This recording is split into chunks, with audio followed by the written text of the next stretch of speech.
jọ̀wọ́ yín sí. Ẹ kọ orin kan láàrin ìṣẹ́jú mẹ́ẹ̀ẹ́dógún yìí. Ajínrere Oluwalonibisi. Pàtẹ́wọ́ dáadáa fún Jésù.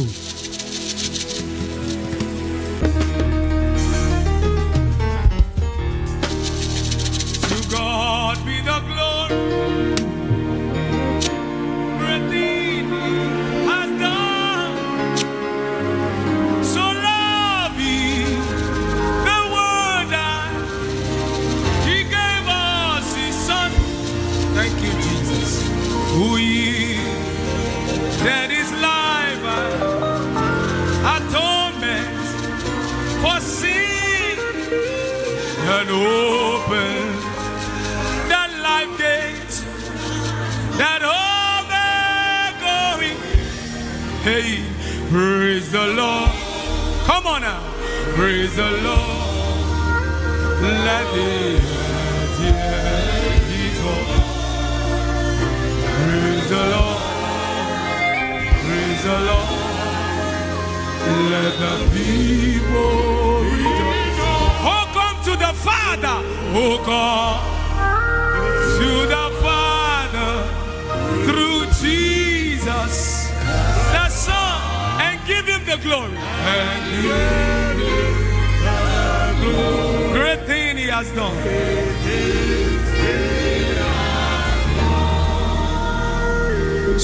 Oh Lord my God, when I in awesome wonder consider all the works Thy hand has made. Bring the music down. Let your voices rise. I see that. Thank you, Jesus. I hear the rolling thunder. Thank you, Jesus. Thy path throughout. Thank you, sweet Holy Spirit. The you Ranale paradu kedia da palia enekura taya tela. Then sings my soul, my Savior God to thee.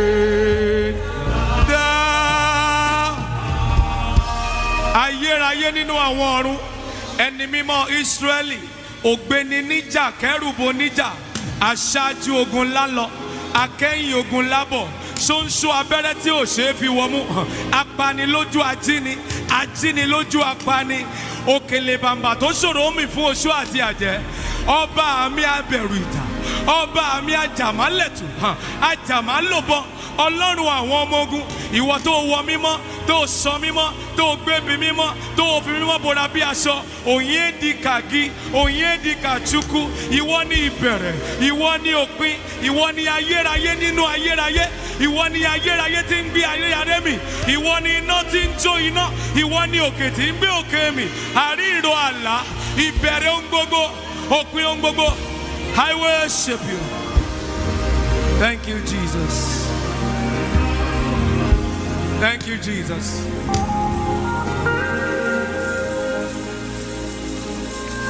Thank you, sweet Holy Spirit. You are loyal, you are loyal. Bring down the music, please. You are loyal. Ṣé Ọlọ́run lè gbọ́ ohùn ẹ lóru yìí àti wọnú aago méjìlá kọ̀rọ̀ sókè ìwọ. Without the choir, come and sing. Ìwọ. Can the church sing it to Jesus alone? Ìwọ. ohun ìyá kan àti bàbá kan tí kò ní lọ lọ́wọ́ fún ìwọ ló yẹ sọ̀rọ̀ sókè ìwọ.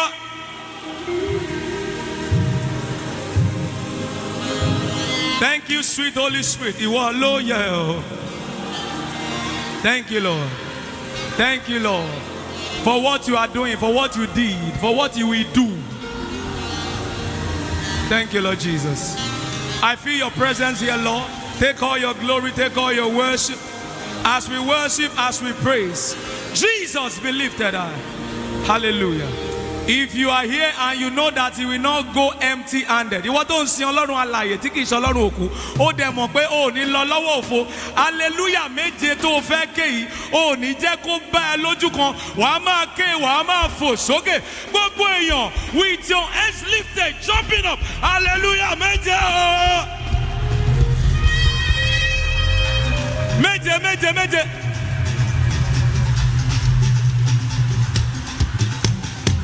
Mo wá fẹ́ kó wo neighbor méjì sọ pé neighbor. Wo neighbor yẹn dáadáa sọ pé neighbor. London la wà yìí o. Okay, UK la wà yìí o. Let's praise God. Wàá kú olójú kan ní o, ẹ̀yin ará UK. Ọkàn mi yọ nínú Olúwa torí ó jẹ́ iye fún mi. Ohùn rẹ̀ dùn púpọ̀ láti gbọ́. Adùn ní láti rojú rẹ̀. Èmi yọ̀ nínú rẹ̀. Ṣó lè yọ̀? Kú olójú kan, kàgbógbó ló fi ayọ̀kù ọkàn mi. Èmi yọ̀ nínú Olúwa.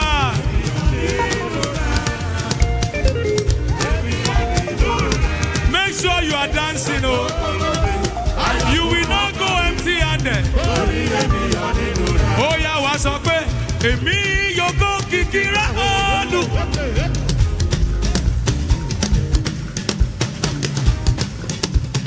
Ìwọ ni yóò dá mi ní. Ìwọ ni kò jẹ́ kí. Ògo ni. Ó yá gbọ́wọ́ sókè UK people. Ó yá ìyànà sọ̀rọ̀. Sọ̀rọ̀ náà. Mọ́mí sọ̀rọ̀. Sọ̀rọ̀ sókè ìyìn ọlá ní fún sà. Are you ready for this? You are not ready for me. Àyà.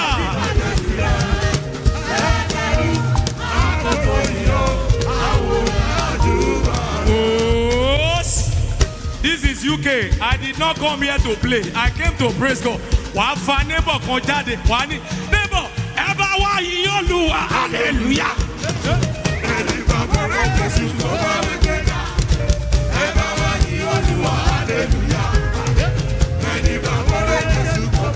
Wait. Whoa. Leave that neighbor. Neighbor yẹn ò tí ì jí.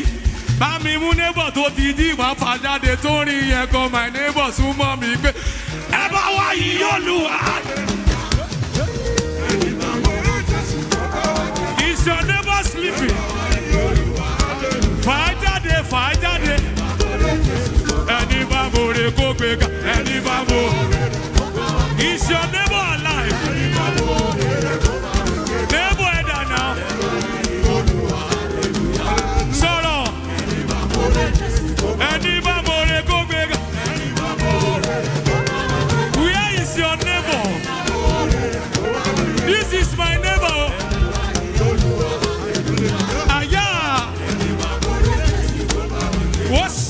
Wàá sọ pé neighbor aṣẹ́gun àti àjògùn ní àjẹ́ nípa ẹja Jésù àní ìṣẹ́gun. Olùwàjẹ́ tí wàá fi ojúlùkù. Kò sóhun tó lè borí. Aṣẹ́gun dà. Aṣẹ́gun gbọ́wọ́ sókè. Ẹ̀jẹ̀ Jésù ò bàbá fún mi. Sọ fún ẹ ní ìṣẹ́gun. Ẹni tí a gbà. Singing. Àwàjú aṣẹ́gun. Oh yeah. If your neighbor is still at a spot, you have a wrong neighbor. Your neighbor must be moving his or her body. Are you ready to touch that neighbor? Show the neighbor yẹn mú. orin tí wàá máa kọ rè sọ pé neighbor mi kò sú mi láti máa kọ orin tí ìgbàanì ògo fọ́lọ́run mo lè fi gbàgbọ́ kọ orin náà sọ ọlọ́run tó bá ògo fọ́lọ́run ọmọ ọlọ́run dà.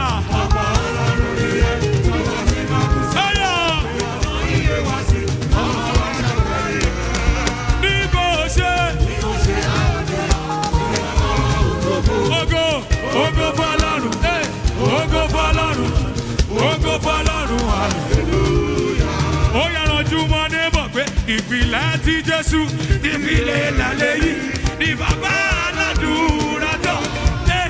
Kẹ̀dà máa ṣe rò pé ó yẹ kúrò níbẹ̀ ó dúró. Ó yá fò sókè sọ̀rọ̀. Àfi ìpìlẹ̀ lélẹ̀. Ó sọ̀rọ̀ sókè. Ani ìpìlẹ̀ tí Jésù tó ti fi lélẹ̀. Ìbàbá aládùúrà kan. Kẹ̀dà máa ṣe rò pé ó yẹ kúrò níbẹ̀ ó dúró ní Kristi àpá. Gbogbo ènìyàn ó yá yọ̀. Èrò ẹ̀yọ̀, sẹ́nọ̀rù ẹ̀yọ̀. Àfi ìpìlẹ̀ lélẹ̀ lórí òtítọ́. Àfi ìpìlẹ̀ lélẹ̀ lórí òdodo. Wọ́sì. Ó yá ju neighbor ẹ̀yẹ́ lẹ̀ báyìí. Ìwọ gangan ló ní lọ lọ́wọ́ òfo. Ìwọ gangan ló ní lọ lọ́wọ́ òfo. Wàá wá fi neighbor ẹ lẹ̀. Wàá sáré bí ẹni tó ti rí nǹkan gbà jáde. Wàá sọ pé neighbor. Sọ pé neighbor. If you like, move. If you like, don't move. Are you ready? Sọ pé mò ń tẹ̀síwájú lọ́nà. Mo gòkè sí. Gbẹ́sẹ̀ lẹ̀ o. UK, are you ready? Ó yá fò sókè. Olúwa gbé mi sọ. Gbọ́wọ́ sókè. Gbọ́wọ́ sókè. Gbọ́wọ́ sókè. Gbọ́wọ́ sókè. Sọ̀rọ̀ náà. Ó yá sọ̀rọ̀ náà. One more time. Olúwa gbé mi sókè. Gbọ́ sókè náà. Gbọ́ sókè náà. Gbọ́ sókè náà. Gbọ́ sókè náà.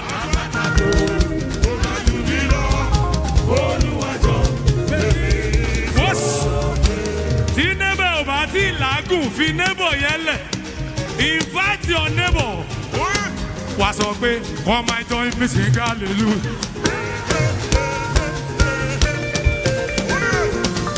Jehovah Jireh has done me well. Invite your neighbor. Come and join me sing hallelujah. Are you singing? But he will come and join me singing. Come and join me sing hallelujah. Invite your neighbor now. Aya, aya. So we come and join me singing hallelujah. Kí ló ń sọ náà?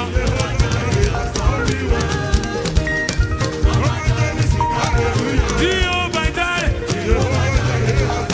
Wọ́s. Ẹ ó wàá bá mi dúpẹ́. Ẹ ó wàá bá mi dúpẹ́. Wọ́s. You know this one. I have 3 more songs. Okay. But that 3 songs must not meet you at a spot. Okay. Wàá sáré síwájú. Má wo protocol. Má wo ọ̀ṣà. Wàá kàn sáré síwájú. Wàá sọ pé Ọlọ́run gbọ́ àánú ni. Ọlọ́run gbọ́ àánú ni. Kí ló gbé mi dé UK? Ọlọ́run gbọ́ àánú ni. Bísí kí ló gbé ẹ débí? Ọlọ́run gbọ́ àánú ni. Bísí báwo ló ṣe rí bísà? Ọlọ́run gbọ́ àánú ni. Ọlọ́run. Bísí báwo ló ṣe gba bísà? Ọlọ́run. Dádì báwo ló ṣe gba blessing? Báwo ló ṣe rọ́mọ bíná? Síngù báwo ló ṣe fẹ́ yàwó? Báwo ló ṣe ra mọ́tò tuntun? Báwo ló ṣe kọ́lé tuntun? Ó kù méjì sà. Ó yá gbé owó sókè wá máa fò sókè pé òjò ìbùkún yóò sí. Ìlérí ìfẹ́ gbé owó yẹn sókè o. A ò ní sọ̀rọ̀ sókè. Pariwo òjò. Òjò ìbùkún. Ìrì àánú.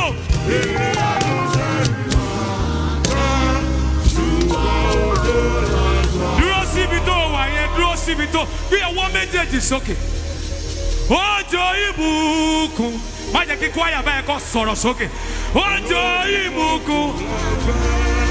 Dádì mọ́mì sọ̀rọ̀. Ìrìn àánú ṣe ìwà.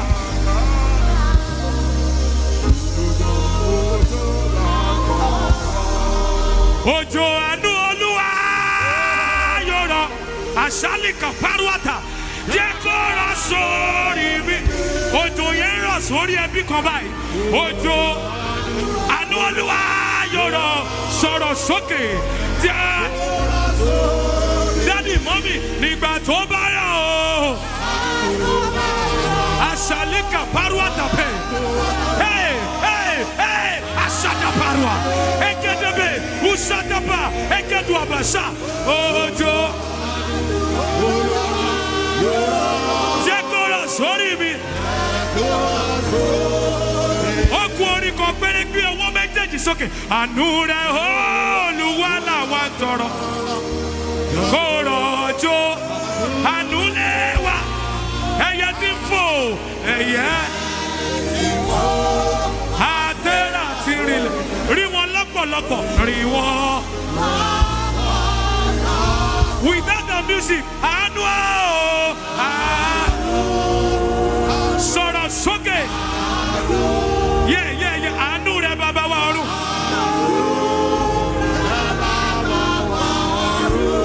Làwa tó ẹyẹ ti fò. Àtẹ̀rà ti rìnlẹ̀. Wọ́n rí wọn lọ́pọ̀lọpọ̀.